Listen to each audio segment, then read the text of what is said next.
My top beef in 2010 was people labeling every situation people had as beef. Like, no one had beef. Look at the list. Lil Kim versus Nicki Minaj. Nicki Minaj fans don't even know who Lil Kim is. They don't. Jay-Z does not acknowledge MC Hammer. LeBron, Cleveland, doing him. He just changed Like jobs. beef. It don't matter. Funk Flex versus Christy Million. Funk Flex is just in its own. Like, get him out of the paint. I didn't even know about 50 Cent versus Peter. What is that? Nas and Def Jam. Nas versus Def Jam doesn't know who Nas is. Shots fired. Wale versus Cudi. That might have been real. Real beefs are Dipset versus Frenchie Montana. That's real beef. That's real That's beef. when two people doesn't have animosity toward each other. Beanie Sigel and Jay-Z, in my opinion, because you don't bite the hand that feeds you. And like, I applaud Jay for not responding. When someone puts you on like that, you can't bite their hand. I'm a grown ass man. If you put me on, whether it's tour, parties, whatever, and I'm just partying and not taking care of my business, that's on you. You're gonna do what you do. I gotta make sure I take care of my business. If I'm not, then I can't sit here 5 years later and say fuck you and fuck you because y'all ain't give me millions when y'all cashed out. You know Jay what I'm said saying? it perfectly. Not everybody is gonna be able to go where I go. Sit down, Beans.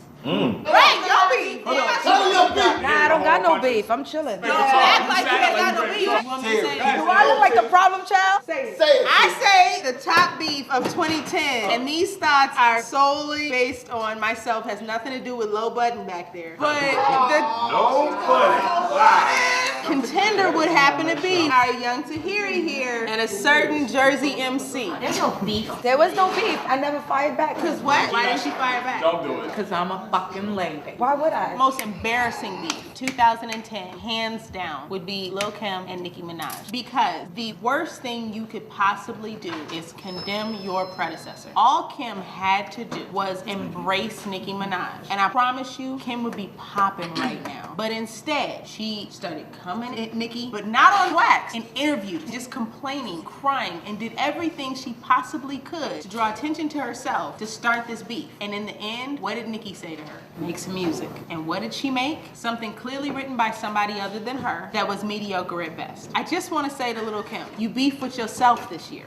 And you shamed yourself. It's Nicki Minaj's time right now. Kim had it. It just goes on. Producers go through the same thing. The next person comes, you the hot producer, and you're still making Unless music. you Unless you reinvent yourself. Yes, I won't Madonna's do still that. popping because she reinvented herself. I got it. So Little Kim needs to I don't think Lil Kim and Nicki Minaj is affecting the economy of hip hop right now in that beef. But I think I have to go with what affects the economy of Cleveland, which is with LeBron James and Cleveland Cavaliers. That affects the entire economy. People care about that. Really? LeBron James, a grown man, made a grown man decision, carried the city for 7 years, never got the request that he asked for, give him a couple of players. Who did they send him? Shaquille O'Neal. Bam, where's Shaquille now? Boston. Now, where's LeBron? Miami. With Dwayne Wade, it shook up every city that he has nowhere contemplating on coming. He's booed in every city. I agree with you on LeBron versus Cleveland, but I don't think it was a man decision that he made. It was a punk clown decision. He made a spectacle of the NBA. He made a spectacle of every city involved. He played around with a lot of people. It's a shame because he went through all of that, had a damn ESPN special. Who the hell has an ESPN special to announce that they're changing teams? He made a mockery of the league like he can actually make his own team. It's disrespectful. That's why I'm glad Jordan came out and spoke about it, because he was a champion in his own right. LeBron will never get the respect that he wants, because if you want to leave a team, you want to leave a team. You don't have to be dedicated to your home state all the time. The disrespect was how he went about it. If you want to leave, okay. They already knew you weren't going to stay. The way he went about it, fuck y'all because y'all didn't make a team around me, it was disrespectful. And the fact of the matter is, God don't like ugly. He made his home team at the Heat, and they're still not going to win a championship this year. So what was the real purpose of you going through all of that? You're a punk at the end of the day. No other real champion made their damn team. They worked with what they had. What other person made their own team? 2 years ago, the Lakers stacked it up. Yes. But it wasn't, it was the organization stacked it, not one man. Kobe not saying that.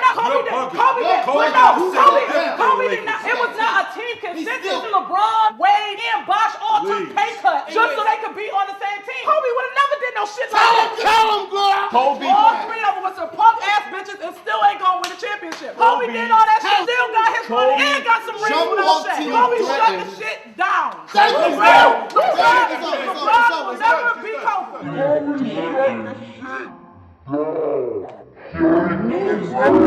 Shouts to Kobe, shouts to everybody, but It's a whole big point that she missed. I understand her rebuttal, it's all well and good. There's one key component that she missed out. Kobe threatened the Laker organization. Okay, listen, Kobe's father went up there and said, listen, either my son gets his demand or he's leaving the team. He made the threat, they pulled in Pau Gasol, he won.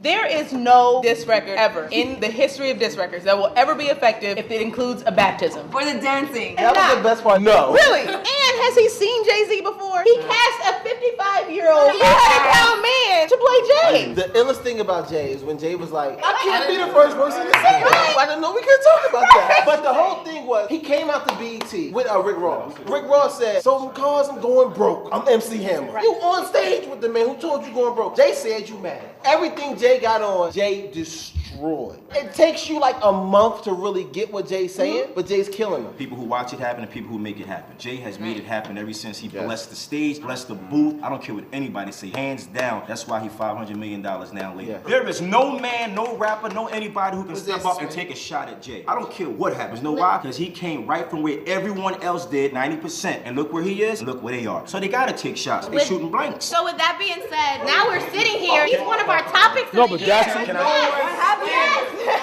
Of course, he struck up something as far as the topic of our discussion. But what he was striking up is a way to become more revenue for himself. But he did not get that revenue, so therefore he failed at his project and when he was trying to succeed. Jay murdered him all the way over the board. Jay looked back and said, wow, that's crazy. I'm still 30 million ahead. Seriously, when you read the book that I had already published, you really crossed over to our mainstream, like really made it right for us. You were doing commercial with corporations that we never even had the opportunity to do. It was about money for Hammer. Why not take a shot at Goliath? Some of them are All two you bars. other niggas throwing shots at Jigga, you only get half a bar. That's it. Next topic. Next topic.